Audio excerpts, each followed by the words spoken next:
Okay, YouTubers, this is the Angryprepper. So today's episode, we're going to talk about New York City being in grave danger.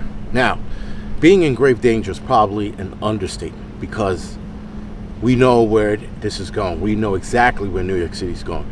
New York City's not coming back. It's not bouncing back. It's not going to become a thriving city like that again. Well, listen, it might be a thriving city again, but the crime is going to douse that thrivingness, if that's even a word, right? So here's why it's going to be in continuous danger rather than grave. Sorry. The continuous danger is the mayoral candidates, the Democratic mayor candidates to be exact. Those sacks of shit are dancing around the whole how to tackle crime. Now, Eric Adams did lay out a plan. The problem with Eric Adams' plan is that it involves, like Yang's and I think Garcia and Wiley, less cop approach and more social services approach. Social services helping, social services stepping in when needed. Social services is not needed. Social services is not a thing. It doesn't work.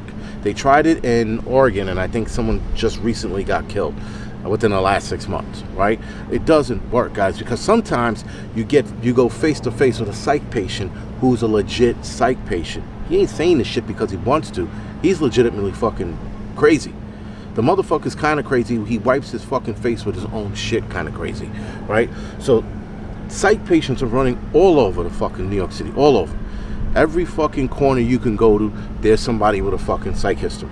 You can fucking, between here, my building, and the subway, you're going to run into 3 homeless people, 4 maybe. Downtown, forget it. It's like a paradise for them because they're everywhere and no one's saying anything to them. So now, that's the homeless situation that they're not even addressing. The crime, they are all dancing around because they know damn well to tackle the crime, you have to unleash the cops. You have to let them go, do what they do, and get busy.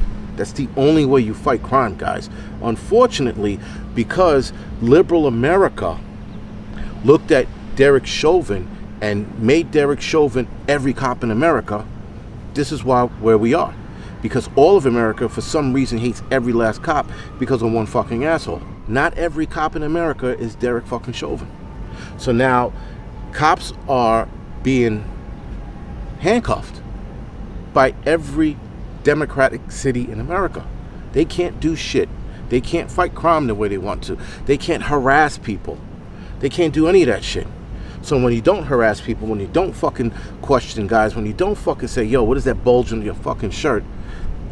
Motherfuckers get more brazen, come outside with guns on their hips, and fucking get into it. The cops need to fucking get back to certain things. And there's a lot of things you can also do without stop and frisk. Because keep in mind, guys, stop and frisk wasn't just that simple. It was a little more to that. I know the fucking media made it sound like they were looking at black people, go, hey, you, Negro, come here, let me fucking check you. No, it don't work that way. It never worked that way. But again, that's the liberal media here in New York City. So cops need to be cops. Bottom line, guys. And criminals are not giving a fuck. Like I said, they're more brazen. They're walking around with the guns on their hips in the cars. So when stop and frisk was around, criminals didn't want to walk around with the gun on their hip or in the car. And by the time they got into some shit, by the time they got back home to get that gun to come back and get that dude, 9 times out of 10, they had already calmed down and they thought it through. That was the only upside to stop and frisk. The only upside is that it had a lot less shooting because dudes didn't have the gun on hand. They didn't turn around and blast the motherfucker. So now, here we are in June. It is hot as balls today, again. Crime goes up when the heat spikes because people hate heat, frustrated, and want to fucking kill somebody for no apparent reason. So now imagine cutting the dude off and him shooting at you. Road rage incident, I think, was the other day. I think it was here, and someone got killed, right? You had a fucking 10-year-old kid get killed from a straight bullet. Fucking 10-year-old kid who was going to be 11 yesterday. And he gets killed.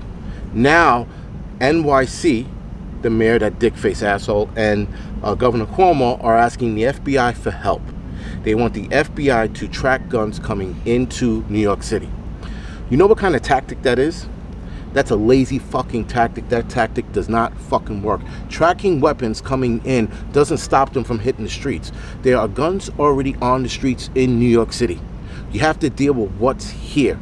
But you turn around and ask the FBI for help because it makes it look like you're doing something. It's a lazy man's move. It's like the lazy guy cleaning some shit and he's just moving things around and make himself look busy. That's what Cuomo and de Blasio are doing. They're making themselves look like heroes by fucking asking the FBI for help. And the FBI is probably like, are you fucking out of your mind? We're going to track how many guns coming into New York City or state and do what? It isn't going to work. Not by a long shot. And they done it before and it didn't work. So now, instead of tackling the problem, which is guns on the streets of New York City, and stopping and looking at dudes and going, you know what, that gang guy there, he's notorious for fucking having guns on him. Let's have a fucking interview with him. Let's walk up to him and see how his day is going. And then you go from there. Like I said, stop and frisk is not as simple as the media is making it. With that, guys, the mayor candidates don't give a fuck. They're dancing around how to tackle crime. So what do you think is going to happen? Crime is going to continue to spike until someone grows balls and go, yo, listen, I'm the mayor of the city now. I'm going to let the fucking cops go. They're going to do what the fuck they do. I'm going to put anti-fucking crime back on the streets in full force with more members on the street, more anti-crime members, that is. We're going to get more cops in the fucking academy and on the street. We're going to fucking hammer out whoever needs to be fucking hammer out. The cops need to be the hammer and the drug dealers and the criminals need to be the fucking nails. That's what needs to happen. And until that happens, crime is going to continue to spike and get worse. More fucking innocent kids not worried about, but planning their birthday that fucking week are going to get killed. Because this poor fucking kid gets killed for fucking what? A stray bullet. Because the mayor doesn't want to do his fucking job. He's more worried about infrastructures and street cars and bicycle lanes. That sack of shit.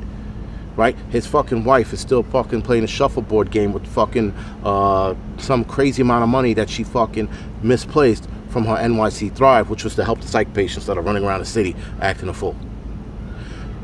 Democrats are cancers to every city that has high crime. We are fucking seeing it. It is fucking facts, guys. There's no way around it. There's no way around it. So now, you come to New York City, guys, there's one thing you need to do. First of all, I would suggest wholeheartedly stay the fuck away from the city. But if you're not going to stay away from the city, keep your head on the swivel. Stay off your fucking phones. So I'm going to do a series of city survival. And it's more like street smarts, right? So it's more like city street smarts than it is city survival, right? So I don't know what I'm going to call it yet, but it's going to be like 2-minute, 3-minute videos on what not to fucking do when you're in the city. Because apparently motherfuckers are doing everything wrong. If you're walking down the street and you're not paying attention because you're looking at your phone and you step in the street and you end up under the rear wheel of a fucking truck, well, you weren't paying attention, right? If you walk down the street and some dude cocks you in the fucking face and takes your phone, you weren't paying attention. If you get on the fucking subway and you get shoved into the train tracks, you weren't paying attention. So there's going to be a couple of videos on that and what to do if you end up in that situation. All right. So it's like I said, it's going to be like a street smart city survival kind of deal.